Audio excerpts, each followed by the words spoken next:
Assalamu alaikum students, how are you all? Hope you are having an amazing day. Today we are going to discuss the topic historical and contemporary theories of semantics. So let's have our definition of theory. What is a theory? Theory is a group of linked ideas intended to explain something.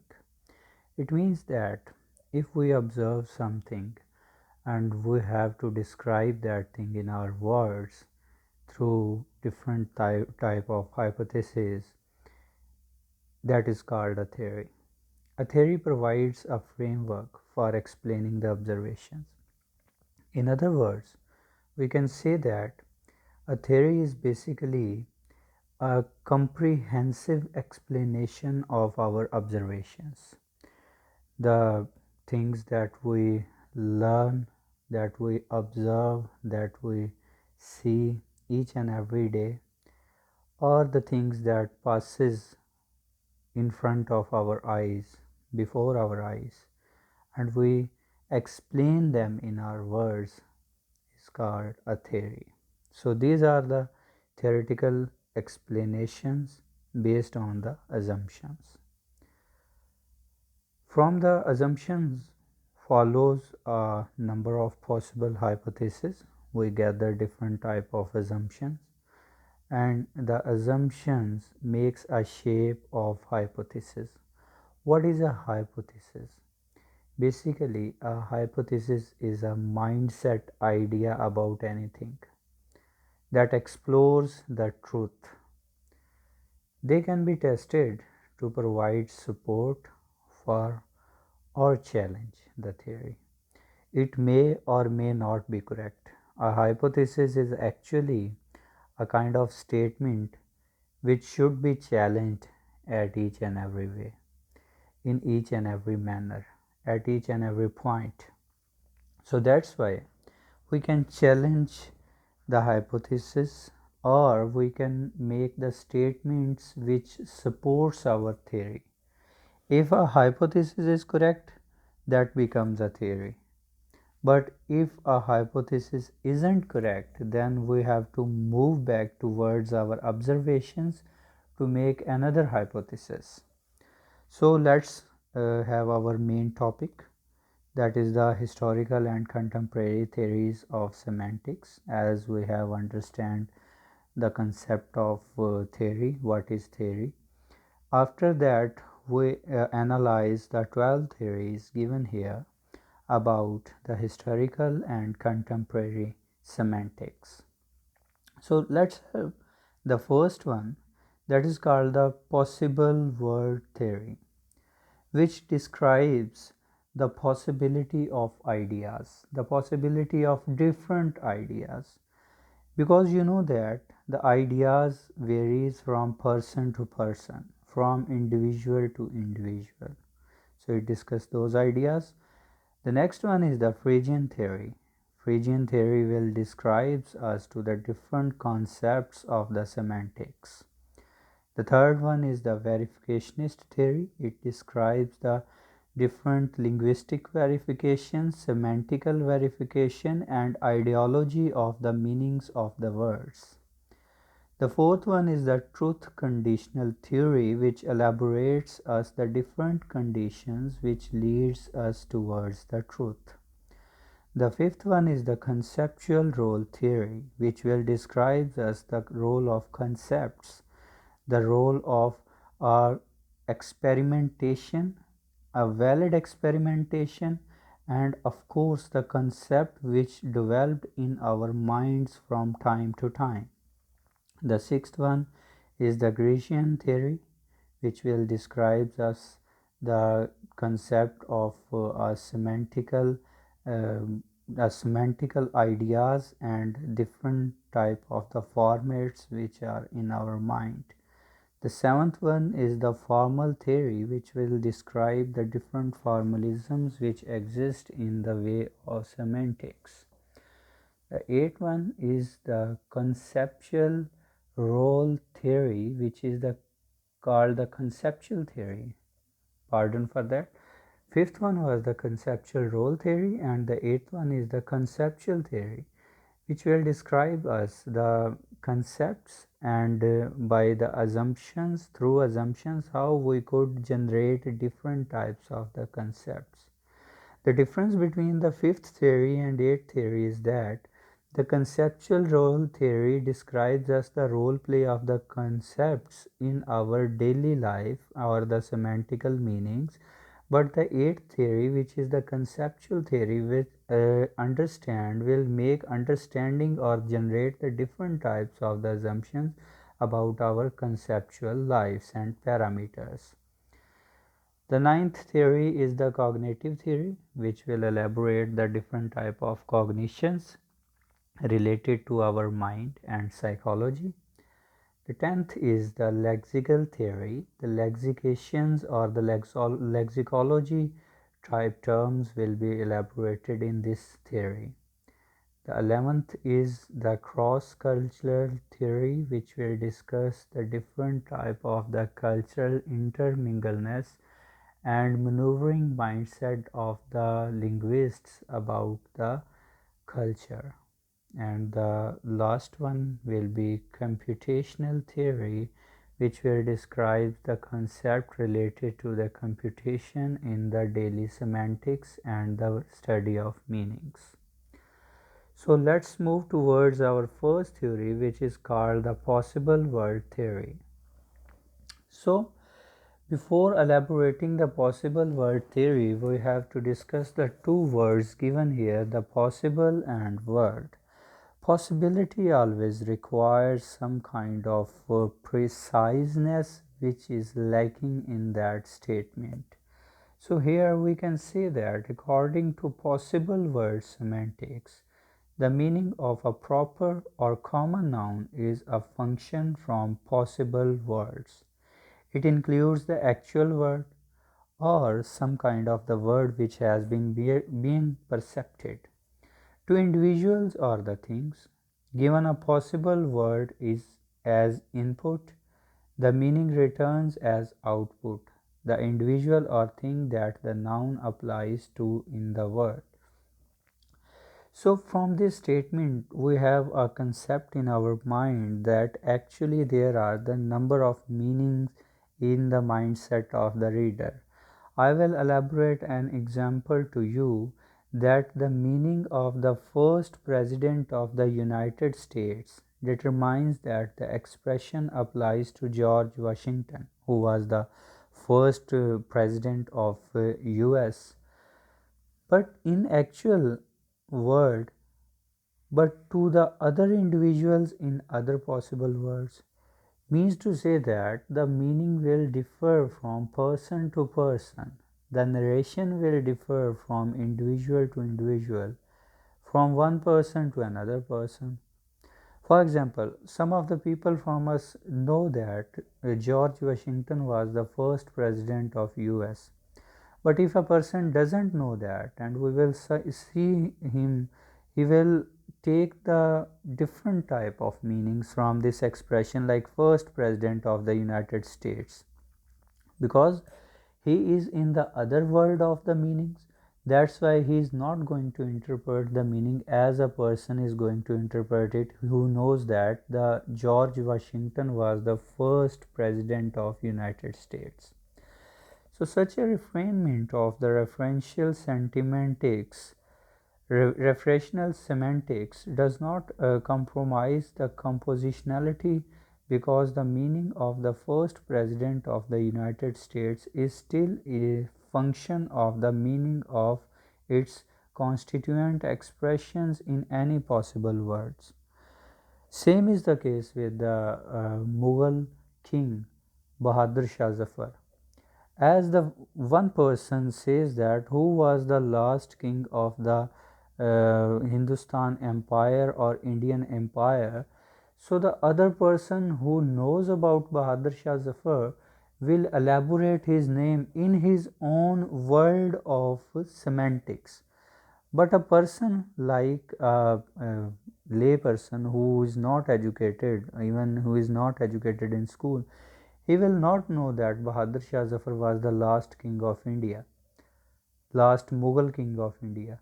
So that's why he will not be able to elaborate those possible world meanings which are described to him. The proposal also seems to account for the difference in the meaning between the descriptions whose referents are the same, and it seems to explain how an expression can fail to refer to anything and still be meaningful. Means to say, if an expression is described to a person and he is not able to understand the meaning at all, he will make some possibilities about the meaning of that expression. He will judge the meaning according to possibilities of the statements through different type of his assumptions making about that particular expression or statement. After understanding the possible world theory, we move towards the Phrygian theory. Phrygian theory was given by Frege. He says that the meaning of an expression consists of two elements. We have understand this topic earlier also, that meanings have two type of elements, a referent and he called other one is as a sense. So the relation between referent and sense is very important because both the referent and the sense of an expression contribute systematically to the truth or falsehood. Like we can say that the truth value of the sentences in which the expression occurs. A referent is the thing which refers towards some type of meanings, whereas the sense is another thing which is deliberately related to our mindset, that how that expression makes sense. Meanings lies inside the mind of the reader or listener or viewer. It elaborates us to that everything has its referent and sense. One thing that we describe in the form of the expression gives us the referral meanings, and the second one is the meaning that makes a sense, the idea which sense good and the idea which sense bad. The idea refers to the good things and the idea refers to the bad thing. So these are the things, the two major things which elaborates us the truth value. It dignifies us about the truth or about the falsehood. Here another example you can see on your screens, that if Smith does not know that George Washington was the first president of the United States, then Smith believes that George Washington chopped down a cherry tree can be true, while Smith believes that the first president of the United States chopped down the cherry tree is false. Here, the one statement is making both of the senses. It either be true or it may be false. Like Smith uh, isn't describing us the statement in first way that George Washington has chopped a cherry tree. That is correct for Smith. But if Smith is totally unknown with the person who was the first president, he knows about George Washington, that it is a name, but he doesn't know about the George Washington that he was the first president of United States of America. That's why if somebody says to him that the first president of United States of America has chopped up the cherry tree, he will not understand the expression at all. He will not be agree with that sentence. But if some person describes him to him that the George Washington has chopped up the tree, he will definitely understand because that is a pet name, that is a correct name of George Washington. But the first president of United States, maybe he doesn't know about that person who was the first president of United States. So about that, the sense of an expression basically, roughly speaking, is not the thing that the expression refers to, but the way in which the refers to that thing. It means that the referent is actually a connecting link towards the sense, and referent isn't something which explains the sense, but referent is something which makes the sense, which gives us the sense of that expression or that sentence. The third theory is the verificationist theory. As we can see from the name of this theory, the verificationist means to verify something. The basic idea underlying the verificationism is that the meaning results from link between language and experience. So here we got the two major things. The first one is the language and the second one is experience, and it is a connecting link between the language and experience. Some sentences have meaning because they are definable in terms of other sentences, but ultimately there must be certain basic sentences. The basic sentences who makes the correct meaning according to the expressions or the phrases given in those sentences. What the logical positivist called the observation sentences, whose meaning derives from their direct connection with the experience and specifically from the fact that they are reports of experience.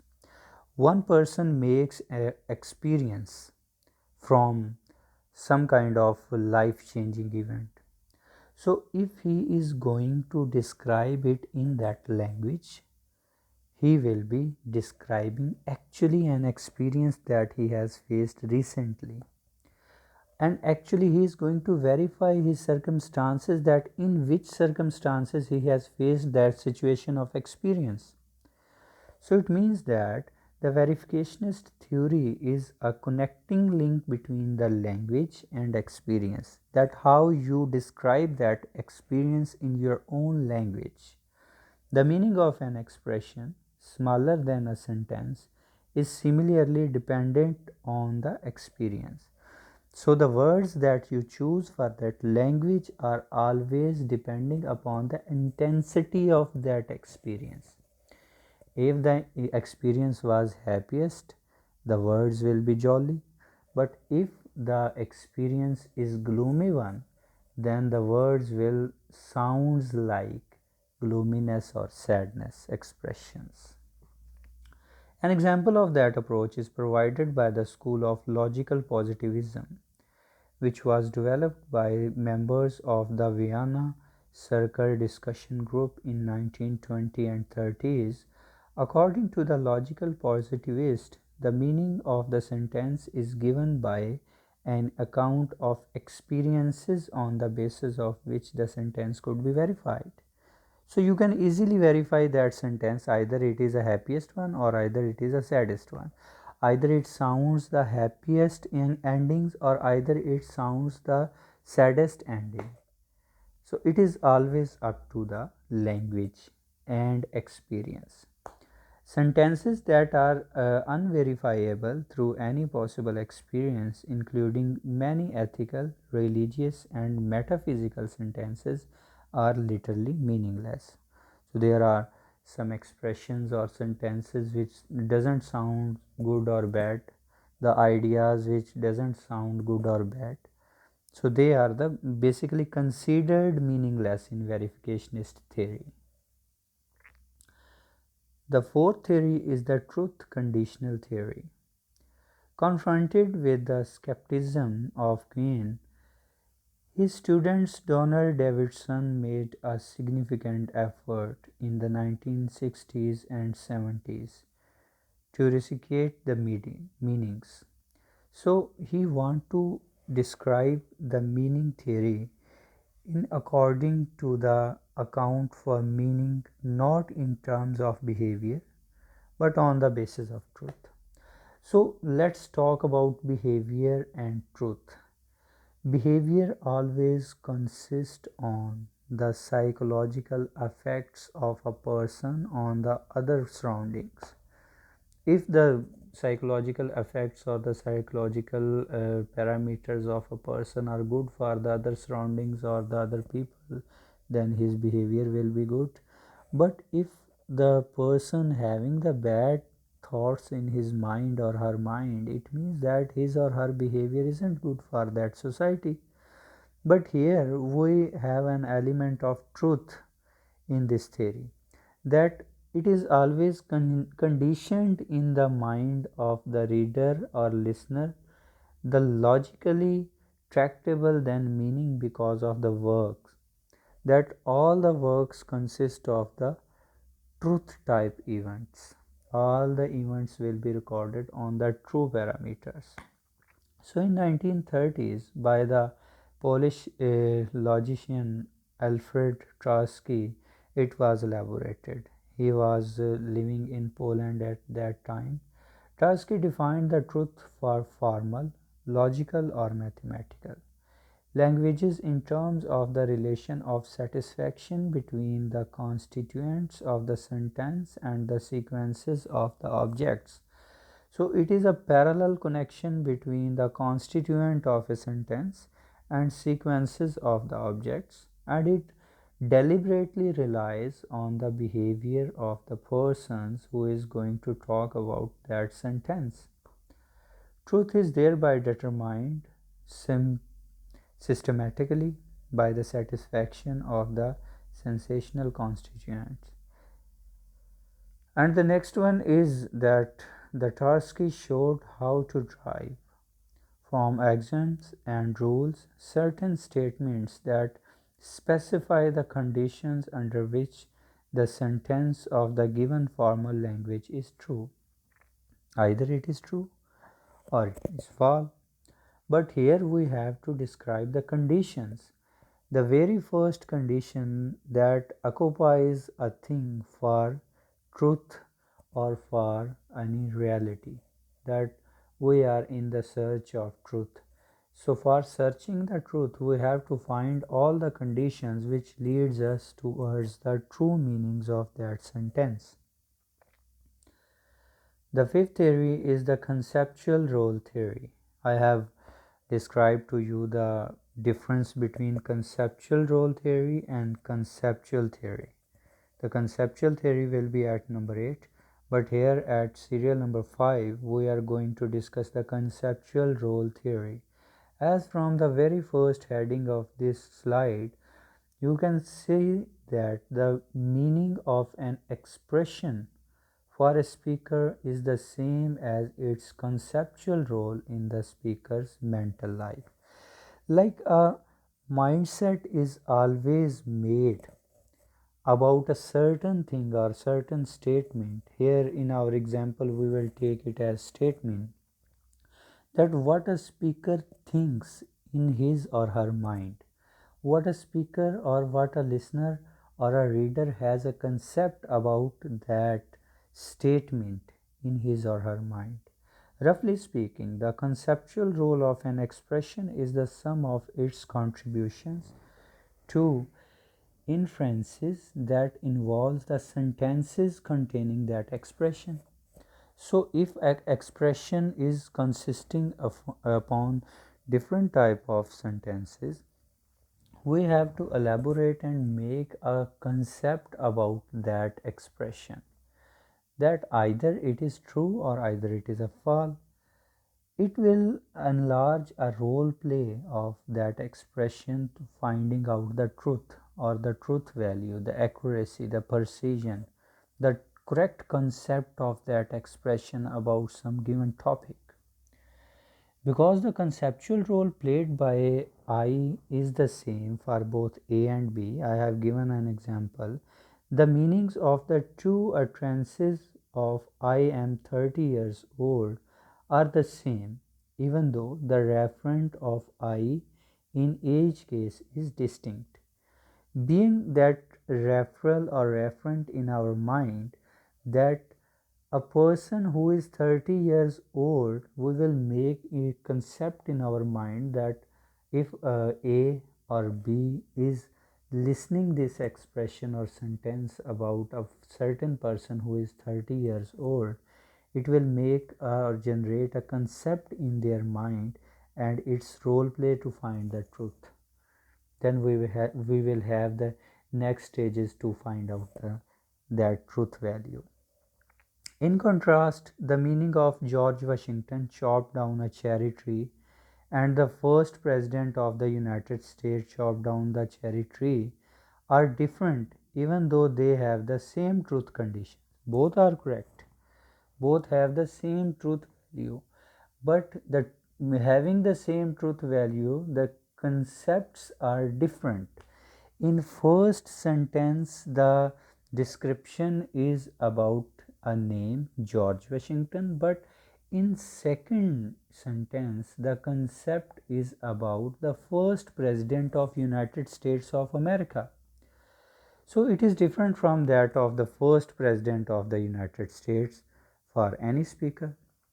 Because the meanings of the two sentences are different, the corresponding beliefs are different.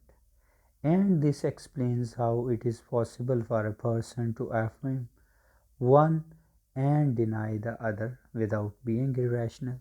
So we can accept one and deny the other.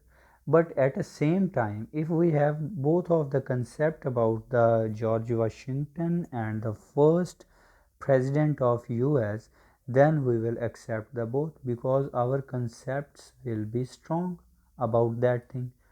So we will accept both of the sentences that both are correct. But if our concepts are weak, then we will say that one of them is incorrect. Then we will be incorrect. Why? Because our concepts are incorrect.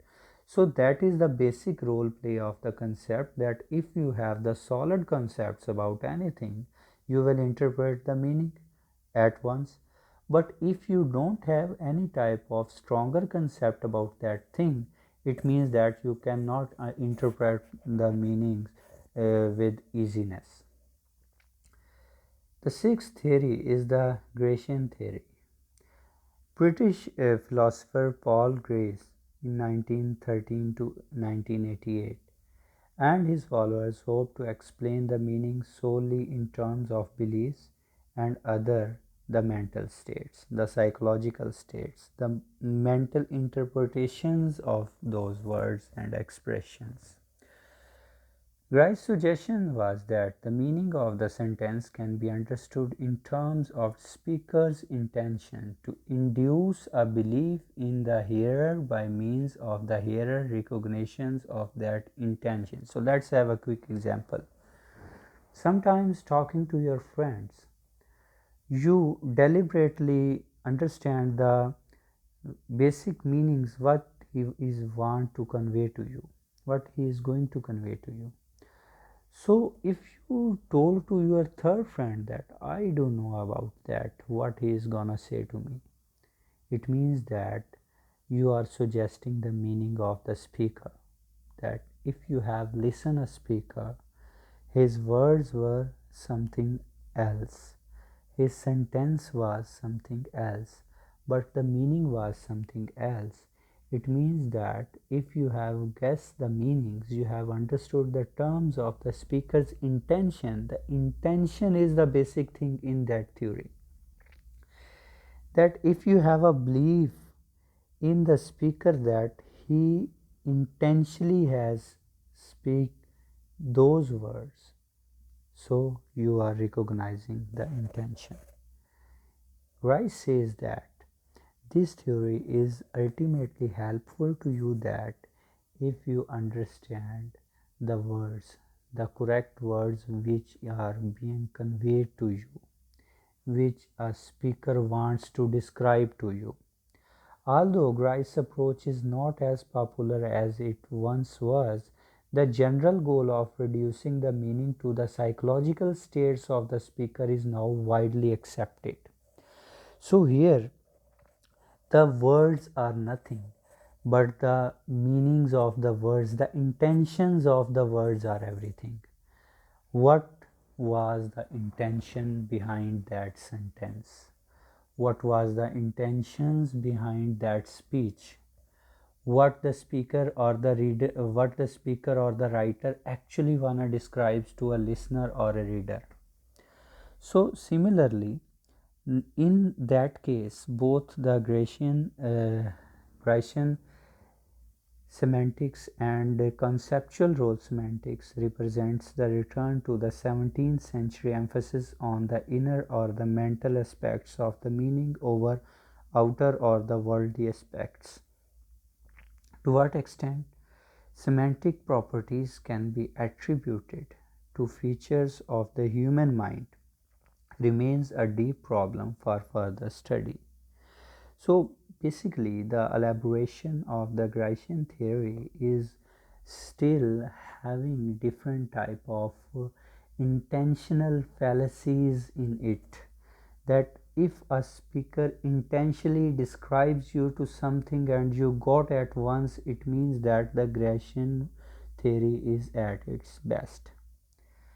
The seventh one is the formal theory. As the word described to us, it was basically a form of formalism, originates from the Montague's work, a highly formalized theory of the natural language semantics in which the expressions are assigned denotations or meanings which denotes something, such as individuals, truth values, or the functions from one of these to another.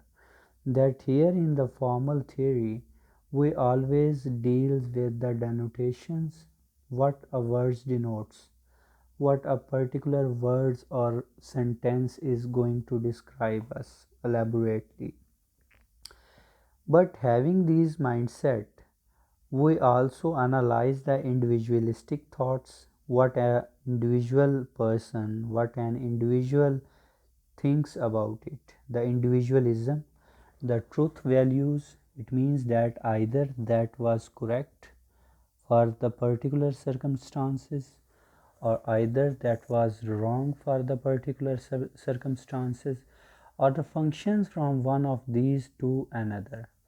The functions of the individualistic thoughts with the truth values and the truth values with the individualistic thoughts. It is also a parallel functionality between individualism and the truth values. The truth of the sentence and its logical relation to the other sentences is then evaluated relative to a model. Having a fixed model in our mind, we analyze the different thoughts, individualistic thoughts, truth values, expressions, sentences, meanings, and as you know that the meaning lies always inside the mind of a reader or a listener. What he interpreted, that he understood those meanings. The interpretations are always the denotations. So the number 8, serial number 8, is the conceptual theory. This theory is an effort to explain the properties of argument structure. The argumentation was always a key to understand and to elaborate the thoughts of a mind. So, if a person is going to express his or her thoughts in the favor of a topic or against some topic, it means that he has always to work with the argumentative structures of the sentences and expressions. So the assumption behind this theory is that the syntactic properties of the phrases reflect the meanings of the words that head them. So the syntactic properties elaborates us about the phrases and the reflection of the meaning of the words. That the different words have the different meaning, and if you have the reflective parameters of those words in your mindset, you can interpret the meaning easily. With this theory, the linguists can better deal with the fact that subtle differences in word meaning correlate with other differences in the syntactic structure that the word appears in. It doesn't only mean that the words and the differences have the syntactic connection between them, but it does means that the words and differences has the same syntactic structure that correlates the words with the meanings and the meanings with the words, the expressions and phrase with the thoughts of the speaker, and the thoughts with the expression and phrases. So always a connection is made by making them differences or the similarities. The way this is gone about is by looking at the internal structures of the words. Here we have to deal with the anatomy of that word, that what the particular words has been used for what purpose. What was the purpose behind using those words? So this is the basic internal structure or anatomy of the words.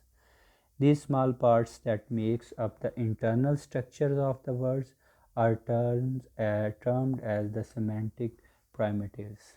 So semantically we can analyze these words. At serial number 9 we have the cognitive theory, which is directly relates to the cognition or the thinking or the mindset of a person. Cognitive sentiment Cognitive semantics approaches the meaning from the perspective of cognitive linguistics. Cognition was the basic key to understand each and everything. So, in this framework, the language is explained via general human cognitive abilities rather than a domain specific language module. So there is no specific language module is required to understand the expressions and words in semantic here in cognitive theory. And the semantic always explains the general human cognitive abilities, what our cognition required to understand that word or that sentence is always important and key technique. A technique native to the cognitive semantics are typically used in lexical studies such as those put forth by Leonard Tommy, George Lakoff, and the other linguists. Some cognitive semantic frameworks such as that developed by Tommy take into account the syntactic structure as well. So, in previous theory, there was also an expression about the syntactic structure, and here in cognitive theory, there is a complete syntactic structure description for understanding the semantic frameworks at cognition level. So, cognition or the understanding is always important in semantic to understand the syntactic structures of the phrases and words. Semantics, though, through the modern researchers, can be linked to the Rankin area of the brain and can be measured using the event-related potential ERP that implies the rapid electrical response that with a small disc electrodes which are placed on a person's scalp. So the electrical response, which rapidly generates the understanding in the mindset of the listener, describes us about the cognition of an individual, that how much understanding was there for a particular type of the listener or a reader, that how much he has or she has understand the cognitive skills, how much she has or he has understand the words or phrases or sentences or anything else in the form of paragraph, in the form of essay, in the form of the videos, in the form of audios, anything which gives us the complete understanding, which is the meaning of the cognitive theory. At serial number 10, let's have a look on the lexical theory, as the words describes us the semantic theory that investigates the word meaning. Simply, it gives us the word and meaning, the connection between words and connection between the meanings. This theory understands that the meaning of a word is fully reflected by its context. So there are some kind of contextual question, a contextual a connection between the words and meanings. Here, the meaning of the words is constituted by the contextual relations. Like if you are going to analyze some kind of stanzas, you will describe about the poet, and then you will discuss that about reference to context, that you are describing about some kind of contextual meanings, that these are the meanings which the above given verses implies to us, that the above given verses explains to us. Those are called the contextual relations between the words and meanings. Therefore, a distinction between the degrees of the participation as well as the modes of participation are made. So, the degree of participation and mode of participation require the context, the contextual thoughts of a listener or reader. In order to accomplish this distinction, any part of a sentence that bears a meaning and combines with the meanings of the other constituents is labeled as a semantic constituent.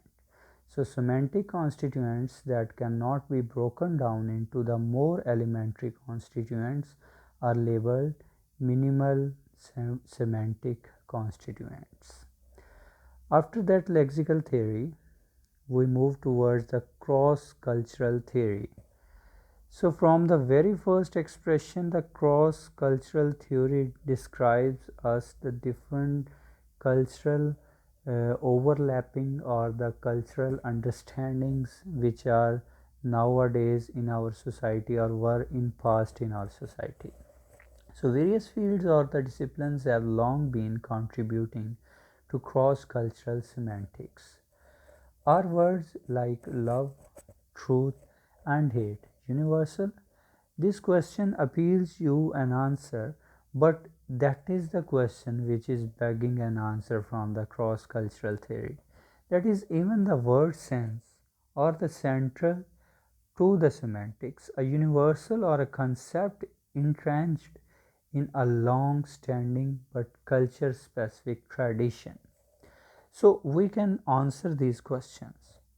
We give the answer of these questions through assumption, through making different type of hypotheses in our mind by using the cross cultural theory. These are the kind of crucial questions that are discussed in cross cultural semantics.